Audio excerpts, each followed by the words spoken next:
Hey, it's me, Raika. Today we're going to have a look at the brand new Draconis hero land, the Aquamarine Herald. Now, this hero wears cloth-based gear, is part of the support class, and a primary role is to provide a significant amount of support, utility, buffs, and control for your allies. So let's have a look at her skills. Her ultimate ability, Dragon's Roar. Now, this is an elemental effect where this will change the entire battlefield. Land shifts into a dragon, dealing dragon speed damage for 260% of her attack rating to all enemies in 3 stages. Enemies in the center take additional hit of damage for 450%. Hit enemies are stunned for 10 seconds or until they receive 6 instances of damage. Only one hero on the team can shift at a time.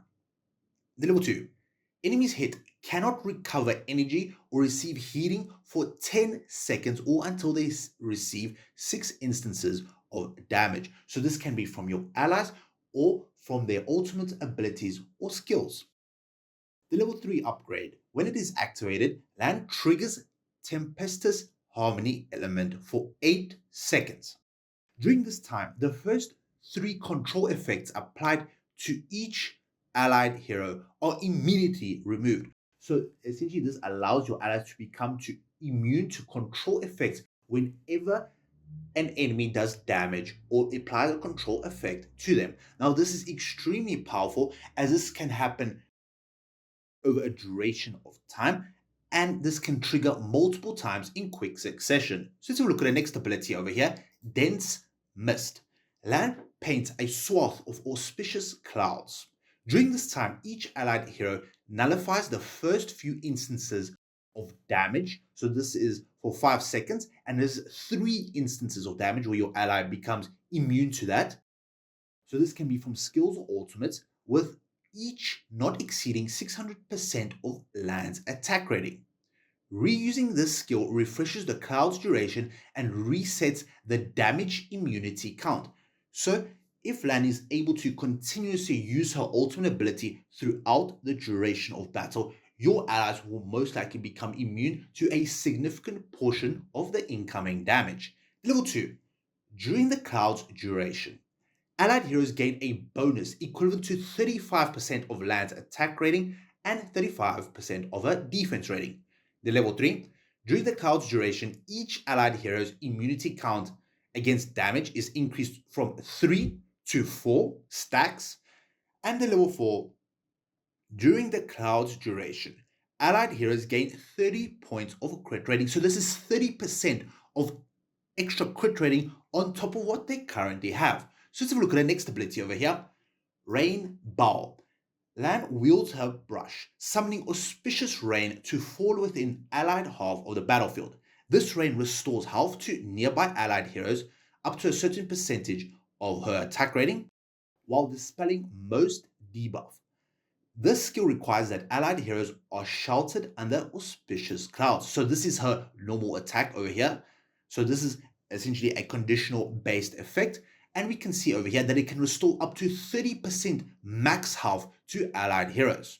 Level 2.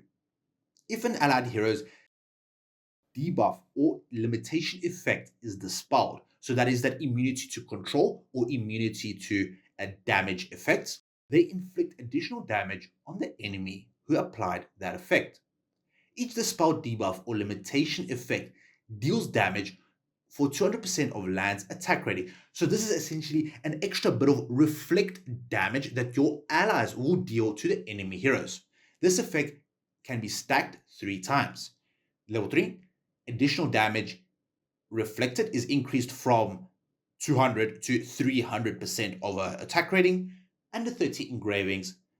For 5 seconds, allied heroes within range immediately dispel newly applied debuffs. If applied by enemy heroes, they also inflict damage for 300% of land's attack rating to the enemy hero. So this is additional damage she will be doing. During this duration, each allied hero can trigger the damage effect ability up to 3 times. So this is a significant amount of reflect damage that your allies can do. Her next ability over here, Nectar's Song. After Rain Bow ends, so this is this ability over here. All allied heroes except land gain a drop of nectar. When heroes with nectar deal damage, they inflict additional damage for a certain amount of land's attack rating on the target and dispel most of the target's debuffs. So if the enemy is buffed with haste, crit, or any other buffs, this is removed from them during the duration of nectar. Each allied hero can trigger this effect up to 4 times. Level 2. When nectar's duration ends, the affected hero recovers 20% of their max health. Level 3, this healing is increased to 40% of the ally's health, and the 60 engravings if a target has dispelled buffs. Each dispelled buff increases the potency of any damage inflicted by 150%, and this can be triggered 4 times. So those are all her abilities. Let's have a look at her signature item. Now, when you unlock the Cloud Companion, the duration of auspicious clouds, this is her normal attack based ability that she'll be using all the time, is increased to 8 seconds. So this is that immunity to damage based effects and the buffs that she provides to your allies.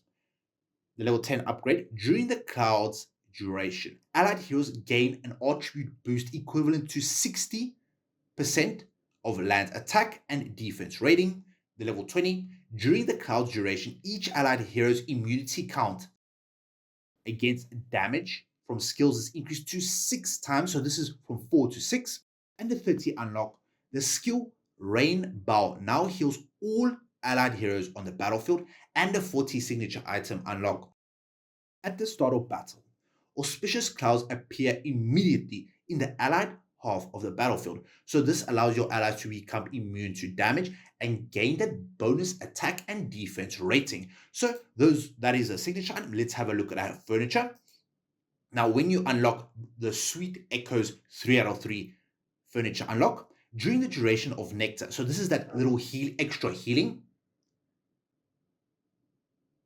If an allied hero health drops below 50%, they recover 20% of their max health every 1 second, up to 500% of land's attack rating.